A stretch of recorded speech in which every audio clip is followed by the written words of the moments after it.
Bueno, buenos días. En esta oportunidad vamos a hablar de lo que fue la crisis de los misiles, ¿sí? Fue un conflicto entre varias potencias como fueron los Estados Unidos, la Unión Soviética y Cuba, ¿sí? Se produjo durante 13 días del mes de octubre en 1962. Bien, como sabemos, nosotros estuvimos dando el tema de lo que fue la Segunda Guerra Mundial. De hecho, este fue un acontecimiento que sucedió justamente a continuación de esto. Se dice que esta crisis, digamos, desembocaría en una tercera guerra mundial. ¿Por qué? Porque el mundo después de la Segunda Guerra Mundial quedó dividido en dos. Por un lado los Estados Unidos y por el otro lado la Unión Soviética, que correspondería a Rusia. Exactamente. Bueno, por esta división, digamos, ellos se disputaban, no solamente tenían conflictos ideológicos, políticos, también económicos, ¿no? Y en este caso, Cuba apareció en el medio, digamos, de estas dos grandes potencias. Como antecedente tenemos a la Revolución Cubana, ¿sí? De 1962 también, que fue un movimiento revolucionario de izquierda, más que nada un movimiento socialista, ¿sí? Que fue encabezado por Fidel Castro, quien toma el poder y reemplaza a Fulgencio Batista, ¿sí? Esta revolución cubana lo que hizo fue imponer grandes medidas, sobre todo medidas económicas como fueron las reformas agrarias, ¿sí? Que estas reformas agrarias no beneficiaban a los Estados Unidos. Exactamente, y otra parte también, otra cuestión importante es que Fidel Castro, digamos, tenía otro tipo de ideologías socialistas, que iba en contra, digamos, de Estados Unidos, que era capitalista. Exacto. Por ende, Fidel Castro empieza a tener actitudes, digamos, de avasallar, digamos, lo que eran los territorios, ataques de piratas, tenía diferentes cuestiones, digamos, que afectaban, por decir de alguna manera, la buena relación o ese protectorado que tenía Estados Unidos sobre Cuba. Empieza así, digamos, de esa manera el conflicto. Bueno, todo comenzó a partir de 1961 aproximadamente, cuando los Estados Unidos, debido a estas diferencias ideológicas y económicas sobre todo, intenta invadir Cuba con personas de la CIA. ¿Sí? Esta invasión fue, digamos, rechazada, no tuvo éxito, ya que Fidel Castro logró, digamos, detener esta invasión. Con todo esto, los Estados Unidos comienzan la operación Mangosta, que fue una operación secreta, digamos, donde los Estados Unidos estaban complotando para una nueva invasión, pero esta vez no con personas de la CIA, sino con el ejército, digamos. Claro, que quisiera agregar algo ahí de lo que decía mi compañera, con respecto a que la primera operación que interviene, digamos, la CIA, se da en Bahía Cochinos, digamos, que ese era el punto estratégico.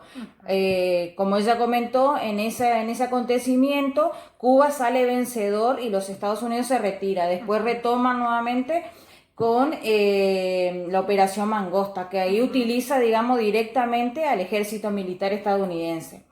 Bien, los servicios de inteligencia, digamos, de la Unión Soviética detectan que esta operación, digamos, secreta. Claro, que esta operación secreta en contra de Cuba. Entonces, ¿qué hacen? Comunican esta situación a Cuba y es ahí cuando aparece la Unión Soviética, digamos, como también un protectorado sobre Cuba. Exactamente.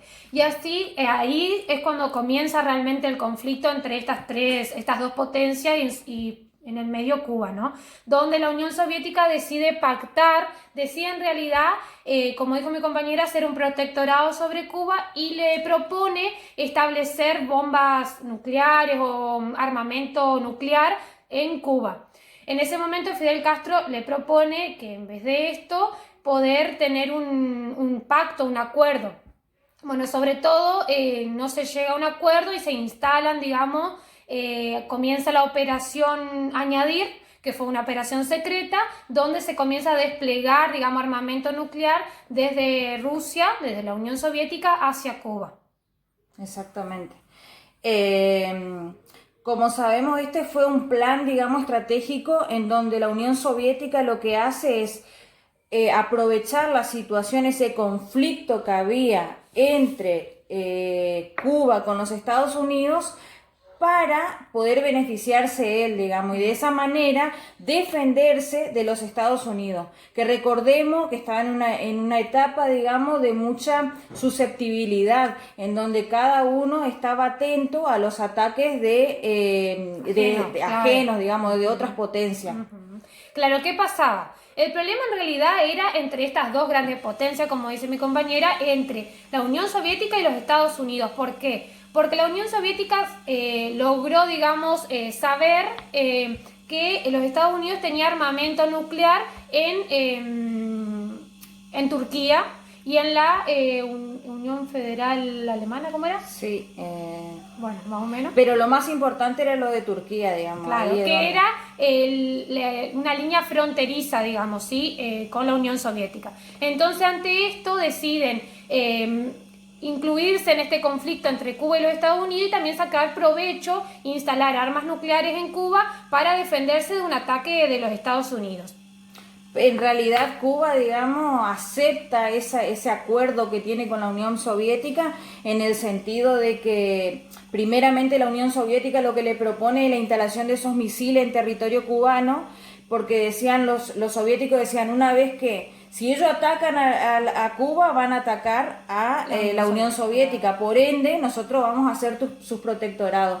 Cuba no estaba, Fidel Castro no le parecía el acuerdo, pero finalmente tuvo que ceder porque era la única opción, digamos, que Cuba le estaba teniendo en ese momento. Exactamente. Y bueno, todo sigue el conflicto el 22 de octubre de 1962. Kennedy establece una cuarentena luego de que con sus satélites, con cámaras, se dan cuenta de todo este despliegue de bombas nucleares y armamento nuclear de Estados Unidos, de la Unión Soviética sobre Cuba. Se dan cuenta de esto y establece una cuarentena obligatoria, digamos, y un bloqueo aéreo naval sobre Cuba. Bueno, el 26 de octubre de 1962, Nikita, el líder soviético, le manda un mensaje personal a Kennedy, el presidente de los Estados Unidos, para llegar a un acuerdo, ¿sí? Este acuerdo trataba de que la Unión Soviética iba a desmantelar todo su armamento nuclear sobre Cuba, ¿sí? Con la condición de que los Estados Unidos no avance sobre Cuba y desmantele los armamentos que tenía en Turquía, ¿sí? Es decir, los dos daban un paso atrás. Exactamente, era una forma, digamos, de que ambos daban un paso al costado. De esta manera acá podemos ver, se va reflejando, digamos, cómo Cuba empieza a quedar excluido de las negociaciones entre ambas potencias. Excluido en el sentido de que a Cuba, no lo tienen al tanto de esta situación, de estos acuerdos. Recién le avisan mucho tiempo después de lo que llegan a arreglar. De lo que pactaron, es más, claro. E inclusive durante ese periodo, Cuba manda una carta, digamos, a Rusia diciéndole que no interesaría si Cuba desaparece, pero que se dé ataque o se avance contra los Estados Unidos. Por eso es que esto no sucede, porque si no terminaría dando como consecuencia lo que fue una tercera guerra mundial, ¿no? Y se llega a un acuerdo. Exactamente, el acuerdo se firma o se pacta el 28 de octubre, donde Kennedy acepta, digamos, y su gabinete acepta la oferta soviética.